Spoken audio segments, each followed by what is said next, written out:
O livro da esposa. Revisto e anotado por José Agostinho.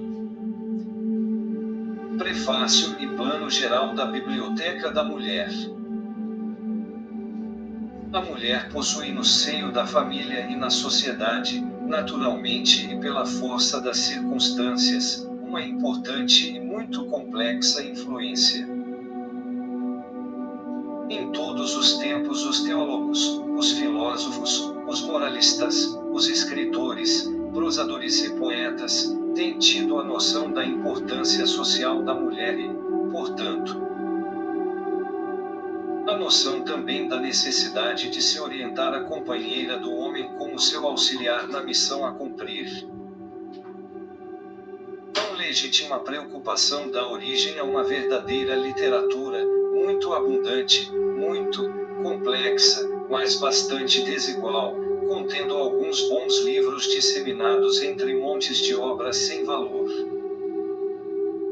A maior parte dos conselheiros das mulheres trilham um caminho falso, porque se dirigem a um ser idealizado, que não existe na realidade. Quase todos seguem um caprichoso processo, tão frequente nos moralistas filósofos, e que consiste em considerar abstractamente a mulher em si despojada de todos os atributos da vida. A mulher, que tem em vista, nenhuma semelhança apresenta com qualquer das mulheres que conhecemos, não foi moldada com a mesma argila e não descende, certamente, de Eva.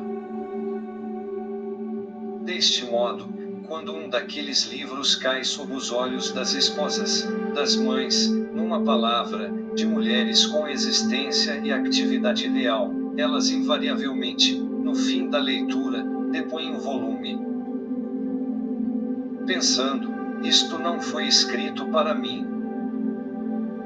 É que o valor de um livro é proporcional à exatidão, à clara evidência com que representa as realidades concretas da existência. A medida da sua influência é a impressão que produz nos espíritos, a maneira como desenvolve em cada um dos que o leem o que já estava dentro deles, mais ou menos obscuramente, como notar avalanche. Porque é bem verdade que não se encontra nos livros senão o que já temos no espírito e no coração, e que toda a frase será uma voz extinta, se não despertar um eco na alma do leitor.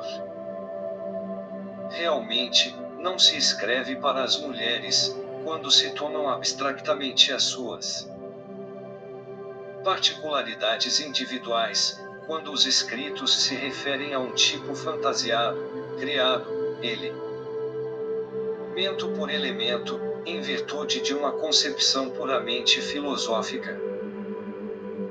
Escreve-se, sim, para as mulheres, quando as consideramos tais quais elas são, com as suas qualidades e defeitos.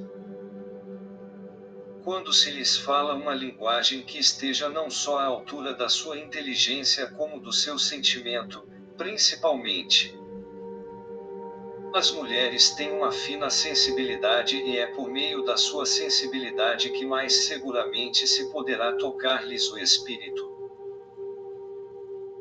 Importa, antes de mais nada, conquistar a sua confiança, e isso valerá mais do que 100 boas razões, pretendendo empolgar-lhes a convicção. Ora, as mulheres desconfiam e não têm elas suficientes razões para isso. Dos conselhos que lhes dão os livros, especialmente no que diz respeito aos seus sentimentos mais íntimos de esposas e mães.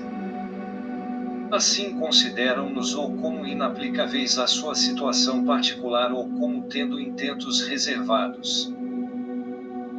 E é bem verdade que esta opinião desfavorável é demasiadamente justificada pelos livros que lhes têm sido consagrados. Contudo, as mulheres sentem a necessidade, fora dos ensinamentos da religião e da direção espiritual da sua alma, de um guia seguro, de um conselheiro, tão elucidante como sincero. para as 1000 circunstâncias da vida prática de todos os dias. Mas, como se há de alcançar este guia tão útil, este conselheiro tão precioso? Os livros que leram deram-lhes apenas desilusões por não encontrarem nelas as noções de que mais carecem. Tais livros foram escritos para a mulher em geral, não para cada uma das mulheres em particular. Contém excelentes coisas para ocasiões que talvez nunca apareçam. Mas nada encerram do que seria útil na existência cotidiana. É estranha verdade, os mais ocos desses livros são os que foram escritos por mulheres. Nenhuma delas quis revelar o que sentia e pensava realmente. O guia e conselheiro da mulher casada, esse manual que ainda não existe, pelo menos tal qual o concebemos e acabamos de esboçar, é o que empreendemos escrever, os livros da mulher. E chamamo-los assim, porque dividiremos em vários volumes as diversas ordens de considerações referentes à mulher casada nos seus 4 aspectos de esposa, de dona de casa, de mãe e de educadora. Como poderemos, porém, justificar este empreendimento? Simplesmente, apresentando o plano pormenorizado desses livros. Pelo exame que fizerem deste plano, as mulheres, a quem tais livros são destinados, verão suficientemente que neles encontram tudo que baldadamente procuraram noutros. E que os podem ler com inteira confiança, porque não se dirigem a um fantasma feminino sem consistência real. Foram deveras escritos para elas.